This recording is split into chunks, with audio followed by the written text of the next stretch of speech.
Hey, Nick Lewis. I'm finna chill on this one.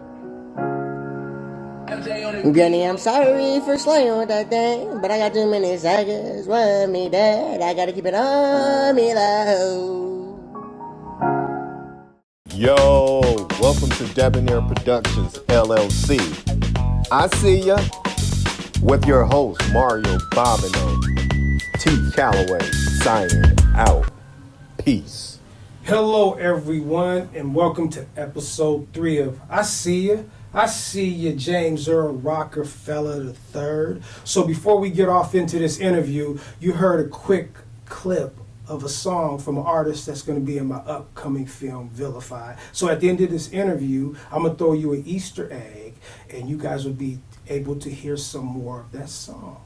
But let's get back to I See You, and I see you, Rockerfeller III, out of San Francisco, class of 84, Washington High. What's good, my brother? Oh, I'm doing great.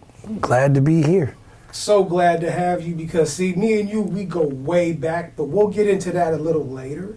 But I'm so honored to have you on my show because me and you are kind of cut from the same cloth when it comes to this production out here in the Bay Area. So first off, before we get into this beautiful interview, is in high school you was doing the boogaloo, my brother. So how did all that come about? Well, it's just what we did. You know what I mean? Like that started back in, boogalooing, or what we call it in San Francisco, strutting, started back in the late 70s. We had a group called Granny and the Robotroids, which was huge in San Francisco. And then from there you had Demons of the Mind came. You had Close Encounters of the Funkiest Kind. I mean, you had Live Incorporated. Like, these are all the groups in San Francisco, and these cats used to do stage shows. Like, these dudes would come out of spaceship. This is back in the day. So I got into it with a group of friends I hung with, and we called ourselves the Freakazoids. Because there was a song, we came out in the early 80s, and there was a song called Freakazoids by Midnight Star. That's real. So we called ourselves the Freakazoids. And our act was a little different because we used to kind of do, we strut, but it used to be a couple of little nasty movements that the women liked. So, it just stuck. And that's what's up. So then after you graduated from high school, you went into the military. What did the military do for you? Did it give you discipline? Explain to people why you went into the military straight out of high school. I was in ROTC for 4 years, and I was always interested in the military. I like military things. Like today, I like military movies. Like, if I watch a good military movie, at the end of the movie, I would get up and salute. That's me. So I was always a big fan about, the military. I was in ROTC for 4 years. And then back in the 80s, they really didn't push college like they do today. They were always pushing the military. So a lot of friends of mine went into different branches of the military. I went into the Army. I had friends that went into the Marine Corps. I had friends that went into the Coast Guard. I had friends that went into the Air Force, the Navy, you name it. And I liked the Army because, the Army had a bigger selection of jobs to me. But I really didn't know that. You know what I mean? So the first thing that they said, communications, I was like, okay, give me that. And I went in, I was a telecommunications center control operator. And it definitely shows now. You were considered an expressionist. What is an expressionist, my brother? Well, expressionist is an art. It's for artists. Expressionists are like, they paint what they see or how they see it. And like, if you are a big fan of Good Times, JJ was an expressionist because he's like, this is how I see you. And that's the way he painted. But my interpretation of an expressionist is someone that can be in any situation and adapt to that situation. So for instance, like, I could go to a bar mitzvah and I can observe what's going on, and I would get into it so much to where you think I go to a bar mitzvah every week. You know what I mean? Mm-hmm. So I adapt to every situation, and I know how to guide it or, combat it, so to where I'm comfortable.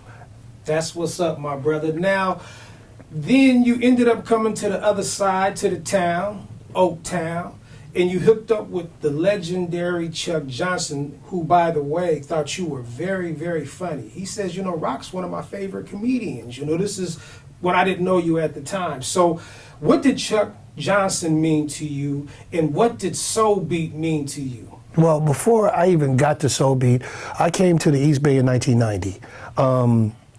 When I was in the military, I was in the Army Reserves. So I was in San Francisco. I started my comedy career in San Francisco. And there were a lot of open mics in San Francisco. There was a club to go to like almost every week. And this was way before they had like black comedy like you know it today. There was no Def Comedy Jam. There was no Comic View. I think the only thing that was happening back then was probably the Apollo. That was it. But you know, they had like Evening at the Improv, Caroline's Comedy Hour. That's the ones that you've seen on television, and a majority of them was all white comics. A majority of the open mics, open mic rooms were all white rooms. So you had to know how to develop jokes for everybody. So if I used to hang in the projects, and I'm talking about the projects, white folks ain't gonna get me hanging in the projects. So I had to develop material that they would get, and then I could throw in a project joke. You know what I mean? So I started my stand-up career in San Francisco back in 1986. Did a lot of the open mics. I performed even when you were talking about boogalooing. I performed at the Lucky Lion, which Soul Beat used to be in a lot when I was 16 years old. We actually came from San Francisco to Oakland, and I performed at the Lucky Lion. And I knew about Soul Beat in San Francisco, even though we couldn't get it. Right. Soul Beat was like famous, you know what I mean? So I came back bright, man, I was on Soul Beat, you know what I mean? So that's kind of like my tie-in to Soul Beat. Fast forward, I'm doing comedy in San Francisco. I started a TV show back in 1989 called The Beat Goes On. That was my first TV show. I started doing television on a fluke. My comedy was kind of militant, so to speak, and how I got into television was I seen a flyer for a TV show, for the Ku Klux Klan had a TV show. It was like, watch the Ku Klux Klan TV show, City Vision's Channel 25. I walked to a phone booth as soon as I seen this flyer and called up City Vision. I called 411. If y'all don't know what that is, it's information. You can dial 411, get information, and get any number. So I called information, hey, need the number to City Vision's Channel 25. They gave it to me. I talked to somebody at City Vision's, and I was like, hey man, how does the Klan have a TV show? They said, this is public access television.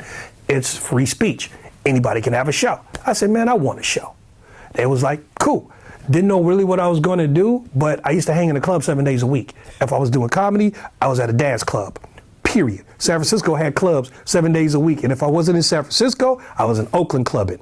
So I started a dance show with a friend of mine that I grew up with, and my first show was called The Beat Goes On. It was like a local soul train. Okay. And actually the first video I ever played was MC Hammer Dancing Machine. Wow, okay. Because Capitol Records was the first people that started sending me videos. So let's fast forward to Chuck, the relationship you had with Chuck, and why did Chuck love you so much, my man? Well, I knew Al Ballard. Okay. And Al and I, you know, me doing comedy, especially over in Oakland, Al used to be at a lot of the shows. And Al was at Jimmy's one night and he did an interview with me, okay, which was cool. And I didn't know what that was going to lead to. So that summer, there was a guy named W.C. Baruti, and he had this music conference called the California Music Conference down in Foster City. And it was a music conference. He invited people in the industry to come down. He invited, different kind of artists, and you would get like music education for that whole weekend. I was working with this company called New World Music Videos. They were doing music television. We had, co-produced a bunch of shows together. And Soul Beat they were giving Chuck Johnson an award that weekend, and Soul Beat was down there filming. So they had showcases, and they had this comedian on stage. He sucked, like he was bombing. So I walked up to Mr. Baruti, because I knew him, and I was like, bruh, can I get 5 minutes on stage? And he was like, why not? Because basically his why not was like, dude, you can't do any worse than partner. Okay. So I got up there and I basically improv my whole act. And one of the jokes that I told about Al Ballard. Because Al Ballard just happened to be sitting in the front row, him and Chuck. So I was like, if you ever watch Soul Beat, Al Ballard would give you his name about 50 times doing anything. You know, he'll come on, this is Al Ballard here, and we had Sweet Jimmy's, and I'm Al Ballard, and I'm sitting here talking to Jimmy. What's up, Jimmy? I'm Al Ballard. And I kept doing that, and everybody started laughing. Right. And then I was like, he'd be driving down the street and be like, hey man, ain't that? And he'll back up and go, I'm Al Ballard. And Chuck loved it, right? So did my thing that whole weekend. I ended up hosting that whole weekend, every show. That's what's up. 2 years later, I went to go see Malcolm X with a friend of mine who's a comedian, John Austin. We were going to see Malcolm X. And I heard somebody calling my name, Rockerfeller. And I'm turning around and it's this white Pinto.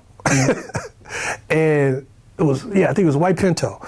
And Linda Jordan, who was one of the producers at Soul Beat, she said, we've been looking for you. I was like, really? And she gave me her card, said, call that number. I went home, before cell phones, I went home, called that number. Talked to Chuck. Chuck was like, come do an interview. Cool. The day I had my interview at Soul Beat, a couple of months before, I had filmed for BET's Comic View. And my session of Comic View, or my bit on Comic View, came on the same time I was sitting in Chuck Johnson's office. So I'm looking at myself on national TV in the office as a Soul Beat, which just added to it. You know what I mean? And, you know, Chuck ain't gonna tell you that you good. Chuck was like, you know, that was a good act, but I'd like to see more, you know, Chuck being Chuck. You know, and then he was like, hey, come work for us. Cool. Worked for him as an engineer first. And I was like, Chuck, let me set up a camera to go on the air. Well, you're not ready for that yet. Cool. The next day, he called me. My shift was 7 to noon. He called me and it was 5 to noon. He called me the next day and was like, Rock, why don't you set up a camera to go on the air? I was like, Chuck, that's a good idea. Because the idea had to be his. Set up a camera, winged it for the first week, then came back and just had everything scripted. So I went from having a show from 7 to 9 to 7 to 10 to 7 to noon. So I had a 5-hour morning show. I got to basically do anything I wanted. Yeah, because you was definitely a face on Soul Beat. I'm like, okay, I see you, Rock. Now let's move on. So after you left Soul Beat came the birth of VJ TV. Now, let the viewers know what VJ TV represents and the accolades that come with VJ TV, because I remember you guys was doing Grammys, doing the thing in Vegas. Elaborate on VJ TV and what it does. Well, VJ TV is a concept I came up with about 95. I was still working with Soul Beat, and I liked what Soul Beat was doing when I was on the air. It was like visual radio. That's what I called it. You know, it was like we're VJs. You know, we're DJs on the air. You know, we're playing videos, we're doing interviews, we're doing giveaways, you know, we're covering events. So that concept to me was dope. And Chuck always told me anytime I wanted to do something, Chuck was like, well, when you get your own thing, you could do whatever you want. And I took heed to that. I was like, you know what? Yes, I get it. So I started producing or toiling with the concept of VJ TV around 95, and then 97, I started filming stuff under VJ TV because I was a big fan of local artists. Me being a comedian, I used to host shows. You know, with like Rapid Forte was one of my partners. I hosted a show with Twista back in the day. Twista's been out a long time, I'm telling y'all. But they let me host a show with Twista. And I was doing a lot of that, but I like local artists because everybody needs to, you know, pursue their dream.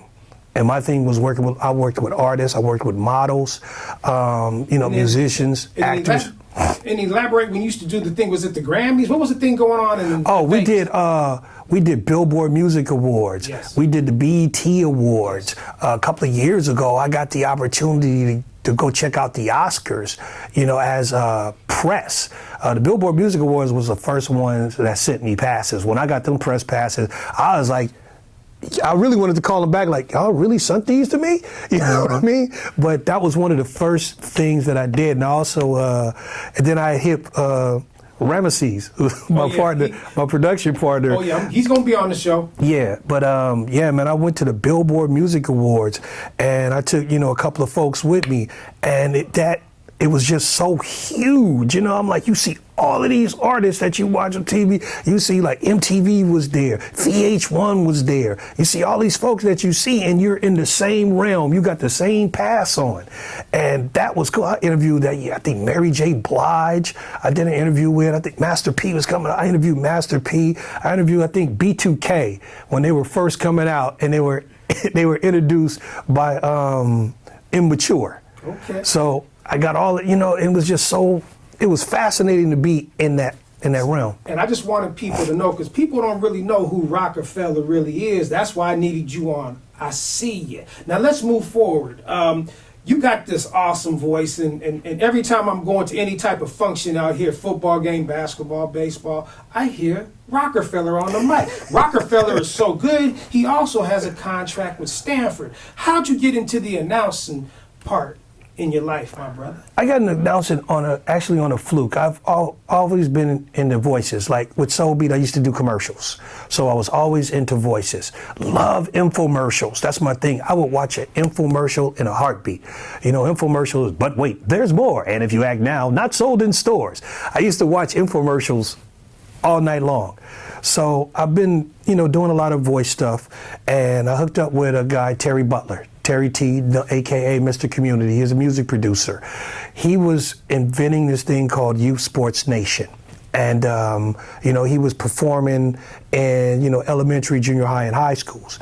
And he did a CD. And he had me be a play-by-play announcer on the CD, which was cool. And then he was like, man, when I start performing in these schools, could you introduce me? And I was like, yeah, why not? So I was doing it there, and then I decided to graduate it by, when my son first went to high school, he played football. So I had asked the coach, when we went to a team meeting, I asked the coach, man, one of the parents asked, who's your PA announcer? And the coach said, we don't have one. And I volunteered. And he was like, well, come to the game Saturday, talk to the athletic director. Cool. Walked to the game Saturday, seen the athletic director. He said, I said, man, I came to volunteer to be your PA announcer. He was like, here's the mic, there's the booth. Do you? That was it. And the rest is history now. And you were at that game. I remember. Yep. I remember. I was filming for KDOL. That was the first game I ever did, and you were there. Yeah, I think they were playing against Castlemont, if I'm not mistaken. Was it Castlemont? Or Oakland High. No, it was Tech. I think it was Tech. It was Tech. Yep, and you were at that game. That's right, filming for KDOL. Now let's move forward. A lot of people really don't know all the talents that you possess. Explain to people, because you have so many shows that you do out of VJ TV, the responsibility of an engineer, which you're great at. Well, being an engineer, you got to know, you got to see everything. And that's what engineers do. Like, sometimes it's impossible to do that, but you have to see everything. The thing that you have to possess is insight. You know what I mean? You got to know what you want your final product to look like. With Soul Beat, the beauty of it was just like the radio. Even though it was television, we were working all our own equipment. We set up our own cameras. We set up our own microphones. We worked the board. Everything that, going to commercial, doing the graphics, the whole 9 yards. So it was kind of like an octopus. So we just sat in this little control center and we did everything. That's engineering. One love. Now, you're great with picking hosts. I mean, me and you, like I said, we cut from the same cloth because we know about getting hosts. How do you go about selecting your host? And when you do select your host, what do you look for out of them? Well, nowadays, I look for people that actually want to be in the industry. Before, I was trying to force people to be in the industry. Like, hey, you're cute. Want to be on TV? I got all of this stuff going on, and I can get you on television. That's easy, but if you really don't have the love for it, then it's never going to graduate, because you only on television to look cute and go to all of these, all of these award shows and parties and stuff like that without really having a love for what you do. So I started looking for people that actually wanted to be in the industry, and that's how I started working with a lot of models. I was like, hey, what's your love? What are you trying to do? Okay, I'm a model. You're trying to be a spokesmodel. Okay, cool. If you're trying to be a spokesmodel, look at this person, look at this person, look at that person. This is what they did, and they all started from modeling. You know what I mean? So my thing is, I tell everybody to study anything that you're trying to do. So that's how I pick up my hosts. Also, it's all about personalities. I love personalities. I tell people when I work with models in particular, especially female models up front, I hate groupies, I hate hoochies. I cannot stand a groupie.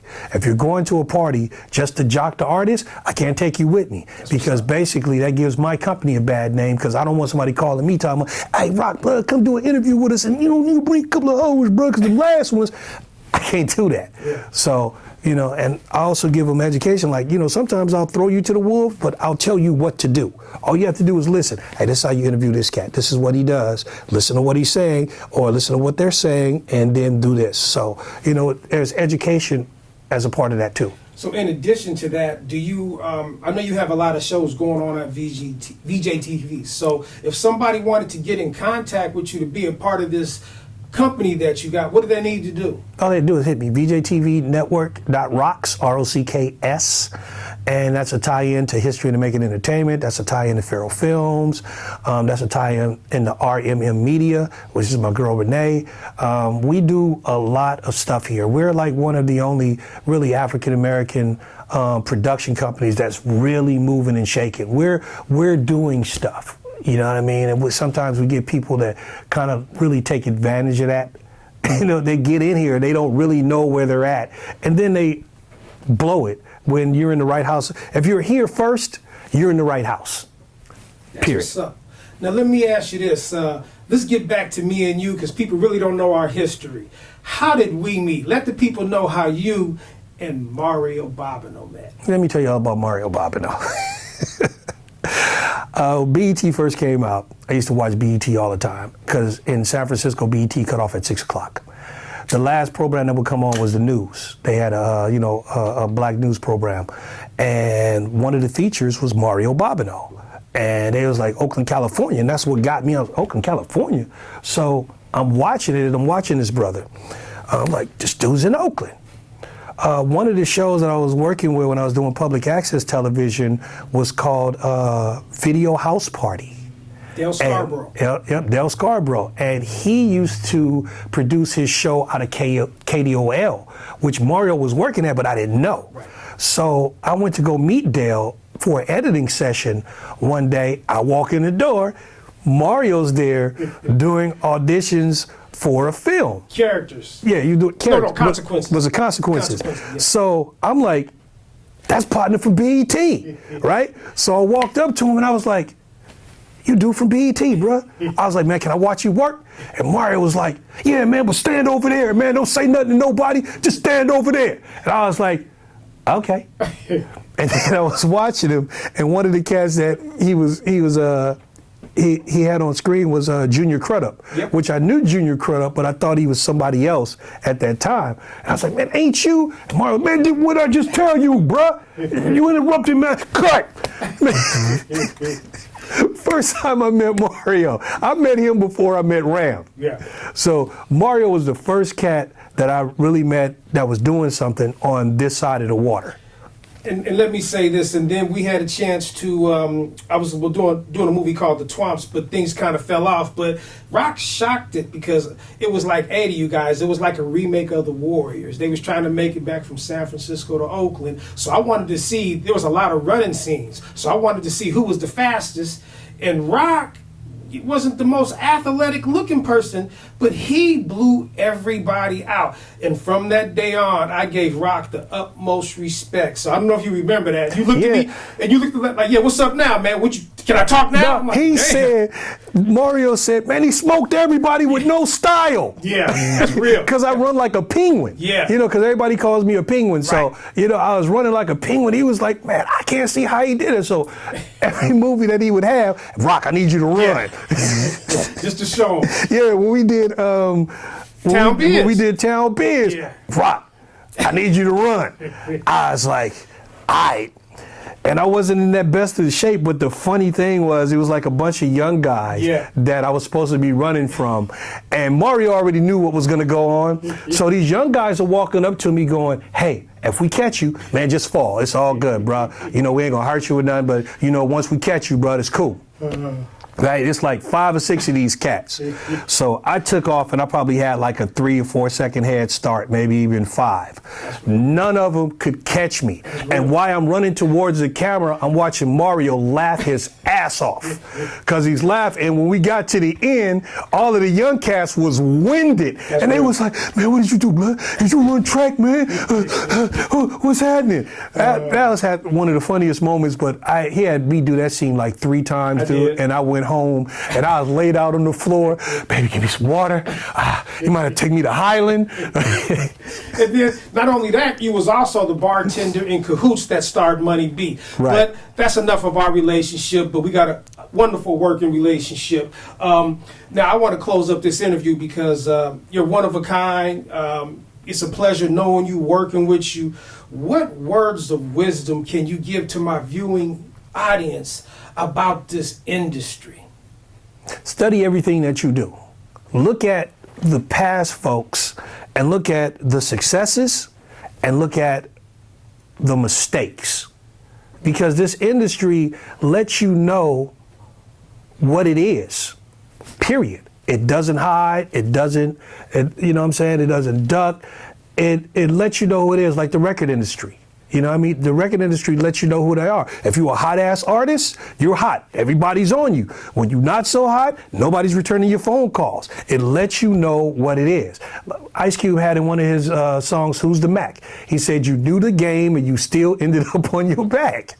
That's one of the truest things. You have to study everything that you do. So if you're in a group, you know what I mean? And people telling you, oh man, you should be solo. Look at all the cats that went solo. There's some dudes that had solo success. There's some dudes that didn't. Sometimes you're better with a group than you are solo. Study everything that you do. Just don't jump into anything because there's so much information out there that it really deters you from making mistakes. But some people don't study. That's the thing. Real.